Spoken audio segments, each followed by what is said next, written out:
আহ্বান জানাতে চাই, খুনি হাসিনাকে ধরে এনে বিচারের কাঠগড়ায় দাঁড় করাতে হবে।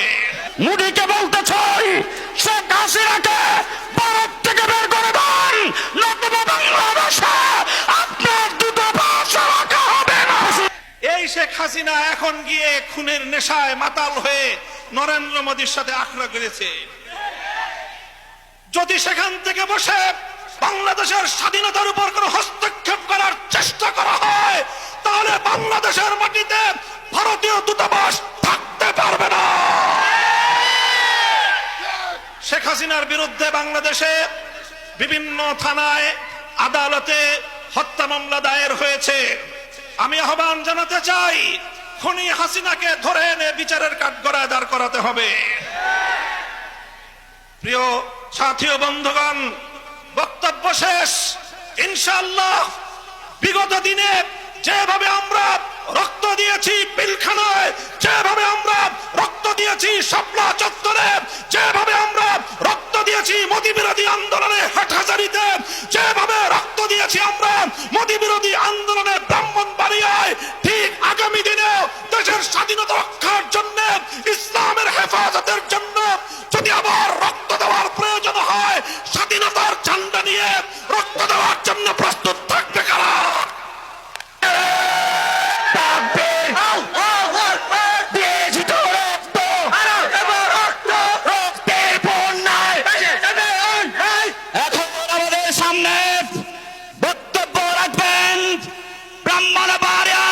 সন্তান মুসলিম আলেমদ্দিন হেফাজতে ইসলাম বাংলাদেশের কেন্দ্রীয় সিনিয়র নায়েবে সিনিয়র যুগ্ম মহাসচিব হযরতুল আল্লাম কুতুবে বাঙ্গাল জুনায়েদ আল হাবিব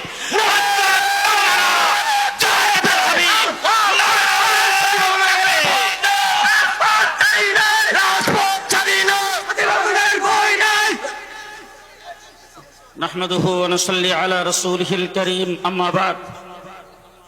আজকের এই সমাবেশের সংগ্রামী সভাপতি, মঞ্চে উপবিষ্ট হেফাজতে ইসলাম বাংলাদেশের কেন্দ্রীয় মহাসচিব, যুগ্ম মহাসচিব, কেন্দ্রীয় নেতৃবৃন্দ, সমবেত সাথী ও বন্ধুগণ, ফেরাউন পানিতে ডুইবা মরার একদিন আগেও জানত না, নমরুদকে মশা কামড়ে যখন মারে একদিন আগেও জানত না, শেখ হাসিনার পতন হবে পেছনের দরজা দিয়ে ভাগবে 1 ঘন্টা আগেও জানে না। শেখ হাসিনা দেশ থেকে পালিয়ে গেছেন, লন্ডনে আশ্রয় নিতে চেয়েছেন, তাকে আশ্রয় দেওয়া হয় নাই।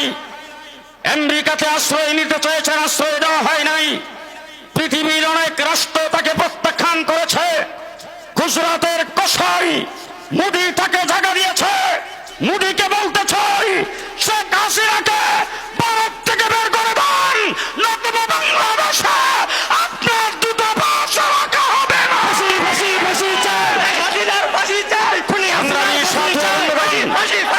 সংগ্রামী সাথী ও বন্ধুগণ, ব্রাহ্মণবাড়িয়ার কুলাঙ্গার মুক্তাদির, সেই কুলাঙ্গার আমাদের শ্রদ্ধাভাজন মুফতি মুবারকুল্লাহ সাহেব, মৌলানা সাজুদুর রহমান সাহেবের নাম কটূক্তি করে মুখ বেশকে উচ্চারণ করত। এদেশের আলেম ওলামায়ে কেরামকে নির্যাতন করেছে, দিয়েছেন, জীবন দিয়েছেন।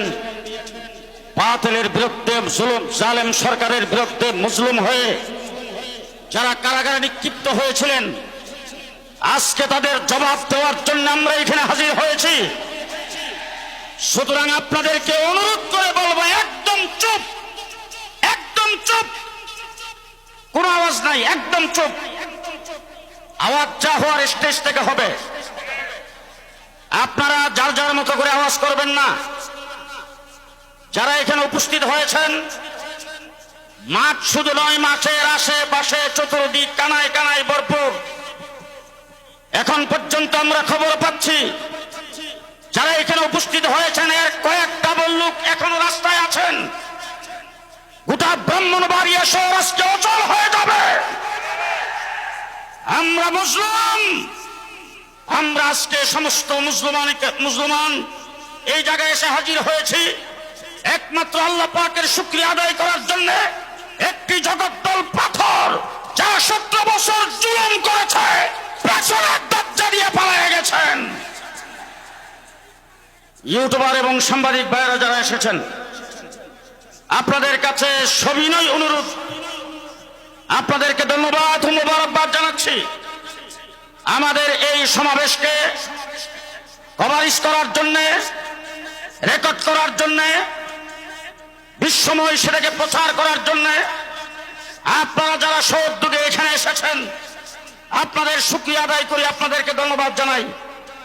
তবে আমাদের সমাবেশ পরিচালনায় কোন প্রকার কোনো বিঘ্নতা ঘটুক, এইটা আমরা আপনাদের দ্বারা চাচ্ছি না।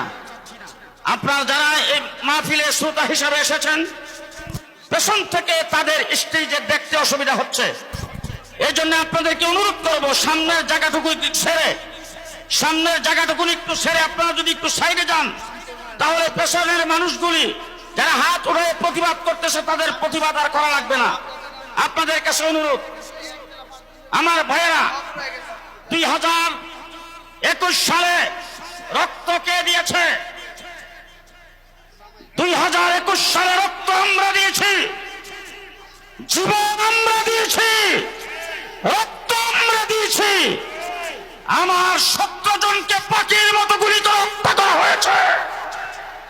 তারপরে আবার আমাদের বিরুদ্ধে মামলা, গ্রেফতার আমাদের কি করা হয়েছে? বৎসরের পর বৎসর কারা প্রকোষ্ঠে রেখে নির্যাতন করেছেন। যে সকল ভাইদেরকে গ্রেফতার করা হয়েছিল ব্রাহ্মণবাড়িয়া থেকে, আমরা যারা মুসলিম হয়েছে, যারা জেল জুলুম নির্যাতন ভোগ করেছেন, তাদেরকে দেওয়ার মতো কিছুই নাই, তাদেরকে দেবেন আল্লাহ। দুনিয়াতে যা দিবেন গত 5 তারিখে দিয়েছেন, দুনিয়াতে যা দিবেন 5 তারিখে দিয়েছেন, সামনে আরো পাবো ইনশাআল্লাহ। তবে ব্রাহ্মণবাড়িয়া হেফাজতে ইসলাম হযরত মাওলানা মুফতি মুবারকুল্লাহ সাহেব, আজকের সমাবেশের যিনি সভাপতি, হেফাজতে ইসলাম বাংলাদেশের যিনি কেন্দ্রীয় মহাসচিব, ব্রাহ্মণবাড়িয়ার কৃতি সন্তান শহীদুল হাদিস হযরত মাওলানা সাজিদুর রহমান সাহেব, ওনারা সিদ্ধান্ত নিয়েছেন যারা মুসলিম হয়েছে, কারাবরণ করেছেন, তাদেরকে পাগড়ি পরাইয়া দেবেন। হয়তোবা এমনও হতে পারে তাদের কাছে হয়তো লিস্টে নাম আসে নাই, এমন কেউ বাহিরে থাকতে পারেন, অথবা এখানে উপস্থিত হয় না এমন কেউ থাকতে পারেন। যদি এরকম কেউ বাহিরে থাকেন, তাদেরটা পরে ব্যবস্থা করা হবে। যারা নিহত হয়েছেন, শহীদ হয়েছেন, তাদের পরিবারের কাছে আমরা দাঁড়াবো। 2024 সালে কোটা বিরোধী আন্দোলনে ব্রাহ্মণবাড়িয়ায় যারা নিহত হয়েছেন, তাদেরকে আমরা সম্মাননা ক্রেশ দিয়ে বরণ করবো ইনশাআল্লাহ। সেটার জন্য আলাদা অনুষ্ঠান হবে, সেই অনুষ্ঠানে আপনারা উপস্থিত থাকবেন। ওইটার জন্য শুধু ক্রেশ প্রদান অনুষ্ঠান হবে, সেই অনুষ্ঠান আমরা করব। এখন মাহফিল পরিচালনার স্বার্থে যারা এসেছেন সকলকে অনুরোধ করব, আমরা সুশৃঙ্খলতা আমরা দেখা যাইতে চাই। সুতরাং চুপ করে বসবেন, আওয়াজ যা হবে স্টেজ থেকে হবে।